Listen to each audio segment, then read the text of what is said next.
Hello guys, undergraduate admission in international universities. It's a dream for many of you, right? Can you get admission in science or engineering program without maths, meaning in grade 11 and 12? Yes, it's possible. How is it possible? I will share that to you from my personal experience how my daughter got admission in a science program in a world-ranking university without mathematics in grade 11 and 12 in CBSE. Many of you will be planning or already started preparing to do your higher education in international recognized universities, right? In countries like US, UK, Canada, Australia, New Zealand, etc. So, when you are planning about taking admission, you can join in different times or seasons. There are different intake available in which you can take admission. Most of the students are planning to join in fall, that is in September, but it depends upon the country. In case you miss September, you can join in winter, which is normally in January. You can even join in summer, it is in April and May, but only limited programs are available. Don't worry about losing the time or even losing a year. I am sure you can get benefited with that. Here I am talking about how my daughter got admission in a Canadian university for undergraduate program without studying math in grade 11 and 12. Many of you have the eagerness to know how she got it, right? Mathematics is mandatory in most of the international universities for getting admission in most of the undergraduate program such as engineering, science, commerce, etc. Means you should include math as a subject in your CBSE and ICSE grade 11 and 12. What are the general subject combinations for grade 11 and 12? PCMB, Physics, Chemistry, Maths, Biology. PCIB, Physics, Chemistry, Informatic Practices, Biology. You have other options also. You might have taken math combination in grade 11 if you are planning to study abroad and you or your parents know maths is mandatory to get admission in international universities. Suppose you never plan to go abroad for your higher education after your 12th standard and you have not included maths as one of the subjects in grade 11 and 12. There might be different reasons for that. But you know, our decisions and conditions can change at any time. Suddenly, your parents decided to send you abroad, that is for your higher studies. But if you know that you cannot get admission abroad without maths, then you may not think about going abroad and you may not be aware that you can study maths after your 12th. In case you are not aware about it and you started preparation about studying abroad, so what are the things you should consider? Let us see. You have to check the eligibility criteria. You have to decide which program you will select, in which country you would like to go, and which university you want to study. Also, when selecting a university, the one you are selecting may not have your program of study. In that case, you will have to search for another university. If the program and everything is there in the selected university, there are still chances of getting rejected. Knowing that it could happen, you should select more than one university and submit the application to each of them. There are two submission scenarios. One is through OUSC website and others are through university websites. Ontario University's selection and applications are through Ontario University Application Centre websites at OUSC website. There are many criteria in selecting universities. I will discuss it in my next video. Coming into offer letter, universities will issue a conditional offer letter and a final offer letter. When will you get a conditional offer? You will get it once you satisfy all the general university requirements. What are the general university requirements for getting a conditional offer? The general requirements are 10th marks, which is with you, but they will check your score. Next general requirement is personal statement that varies with universities. They have a format with questions. You must do the answers by yourself. They may contact you to verify, so be ready. Then grade 11 maths, which is optional. but you can include it as a supporting document if you have a good score. Next is 12th projected marks from the school where you are studying.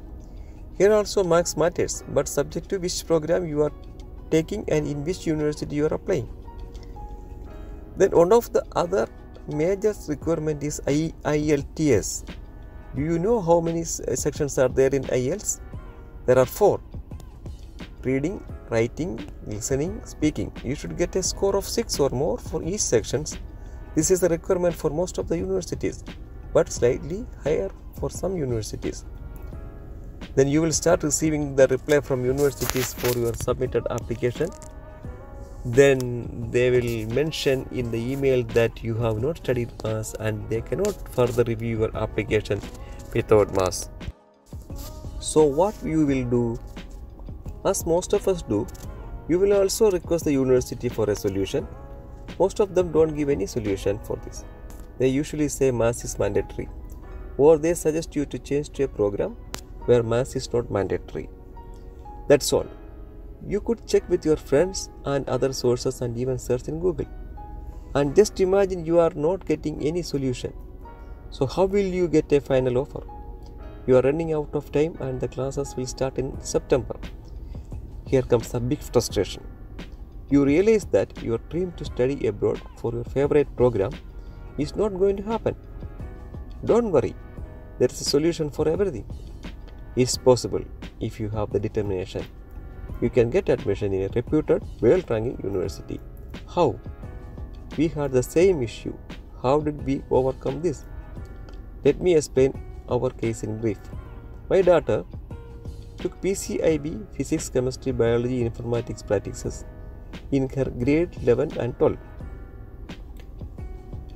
She did not take maths because she was more confident in IP than in maths. You know the issue with maths. Either you get full marks or you get a big 0. You don't get marks for steps. So she went for IP, which is Informatics practices. As I mentioned before, we have selected around 10 universities based on Canada ranking, world ranking and language. You must select universities which are English because some universities have French as well. We started getting the emails from universities and everyone mentioned that she didn't study maths, which meant they will not proceed the next step of reviewing the application without maths. We requested the universities for a solution, but they didn't give any solution and waited for a long time. At last, we got an email from York University and from another university that my daughter can do the equivalent maths in VHS Virtual High School, which they would accept. So what is VHS? Have you heard about it? Virtual High School is a private online school in Bayfield, Ontario, in Canada that offers accredited online courses. VHS courses are accepted by all international universities all over the world.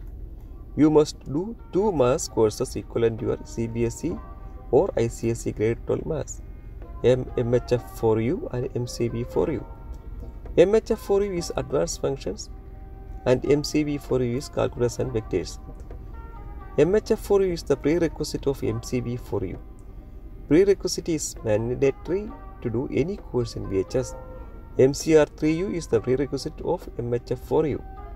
But you can waive off the prerequisite of MHF for you, that is MCR3U, with your maths, 10th mathematics and other supporting documents.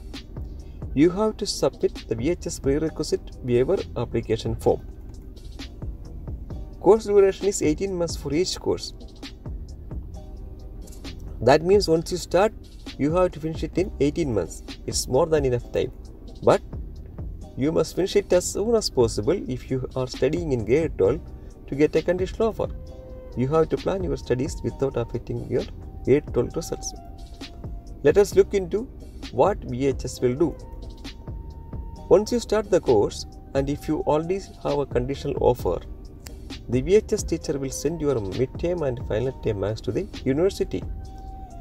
But you know the CBSE or the ICSE exam will usually commence from February and will finish only in April.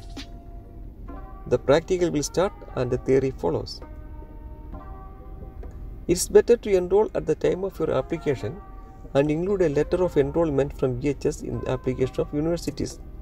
But most of the universities will ask for course completion certificate to give a conditional offer.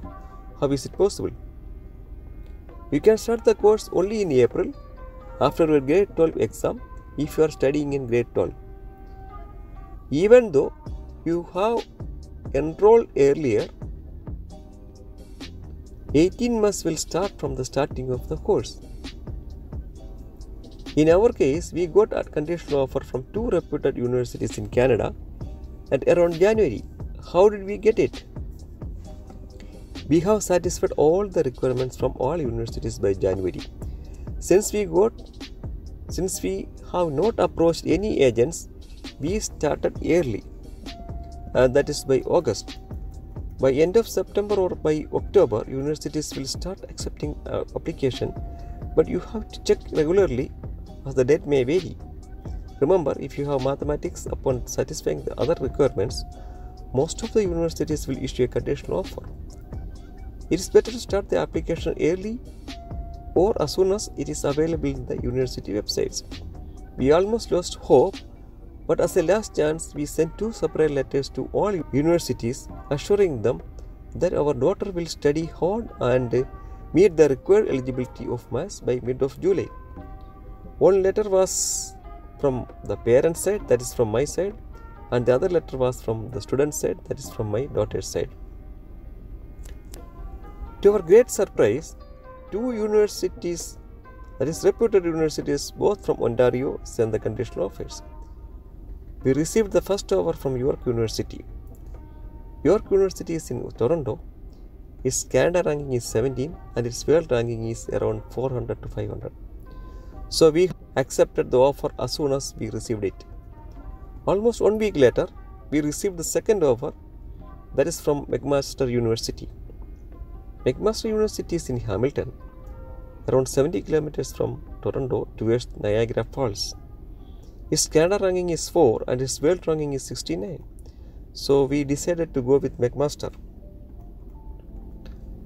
Remember, as soon as you accept the conditional offer, apply for study permit, which should be ready before your travel. By the end of June, she completed her VHS Maths MHF4 with more than 80%, and VHS directly sent the results to McMaster. Almost at the same time, her grade 12 final results arrived and she bagged a high score. So before waiting for the next VHS Maths MCV4U to complete, the university issued the final offer by mid of July. Then it was the time for travel arrangements. For your information, even if the class starts in the first week of September, the orientation and moving to the university accommodation will begin early, say around August 3rd week. So you must reach Canada before that. Regarding VHS Maths, it is pretty easy to study. You will get good support from the experienced and helpful teachers, but there are assignments and quizzes included. You should be having proper time management and should have a proper study plan. If you don't have enough time to study VHS Maths after a grade 12 exam, or you are not confident in completing it in 3 to 4 months, don't take admission in fall. Go for winter or summer, but keep in mind there are only limited programs available in summer. Hope this information was helpful. If this helped you in any sort of way, make sure to leave a like and subscribe for more videos. I will come up with the undergraduate application process and each university's criteria for admission in coming videos. So see you soon. Best of luck.